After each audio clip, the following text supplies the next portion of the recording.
నమస్కారం. Popular TV ప్రేక్షకులకు స్వాగతం. ఈరోజు మనం 2026లో మకర రాశి జాతకులకు ఉన్న ఫలితాల గురించి, ముఖ్యంగా మీ ఆర్థిక పరిస్థితి, గౌరవ అవమానాల గురించి వివరంగా తెలుసుకుందాం.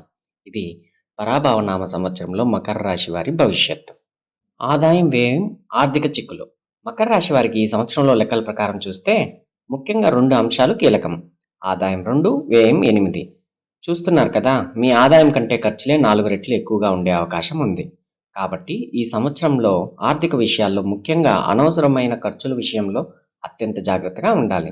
ఇక గౌరవ అవమానాలు తెలిపేవివి. రాజ్యపూజ్యం 1, అవమానం 2.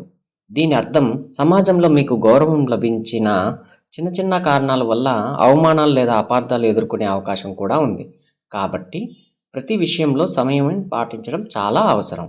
గురువు మార్పుతో 3 కీలక దశలు ఏర్పడతాయి. ఈ సంవత్సరం మీకు మిశ్రమ ఫలితాలు ఇస్తుంది. ఎందుకంటే గురువు స్థానం ఆధారంగా ఫలితాలు మారిపోతూ ఉంటాయి. మొదటి దశ, జాగ్రత్త పడాల్సిన 6 నెలలు. జనవరి 2026 నుంచి జూన్ 2 వరకు. ఈ సమయంలో గురువు మీ రాశి నుండి 6వ ఇంట్లో, అంటే రోగస్థానంలో ఉంటాడు. దీనివల్ల ఒత్తిడి, అనారోగ్యం లేదా శత్రువుల వల్ల మానసిక ప్రశాంతత కరువు అవ్వడం కాస్త అధికంగా ఉంటుంది. పోటీ.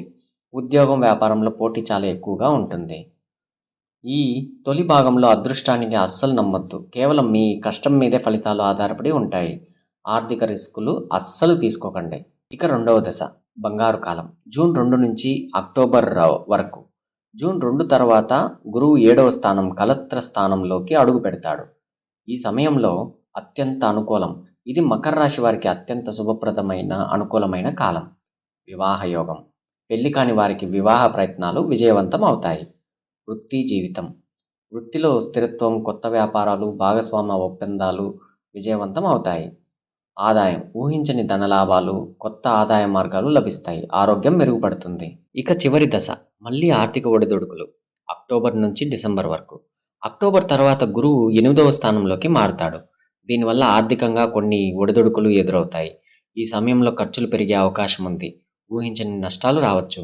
కాబట్టి పెద్ద పెద్ద పెట్టుబడులకు దూరంగా ఉండటం మంచిది. ముఖ్యమైన హెచ్చరికలు. వాక్కుపై నియంత్రణ. రాహు ధనస్థానంలో ఉంటాడు. దీనివల్ల ధనలాభాలు ఉన్నా మీరు మాట్లాడే విధానం వల్లే కుటుంబంలో, పనిలో సమస్యలు వచ్చే అవకాశం ఉంది. మీ మాట విషయంలో జాగ్రత్త అవసరం. ఆరోగ్య భద్రత.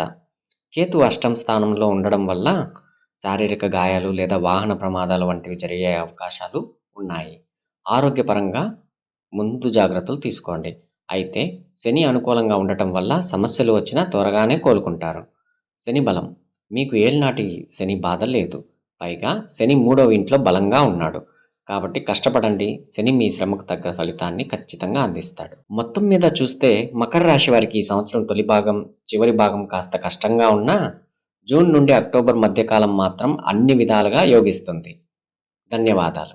మరో రాశి ఫలాలతో మళ్ళీ కలుద్దాం. చూస్తూనే ఉండండి పాపులర్ టీవీ.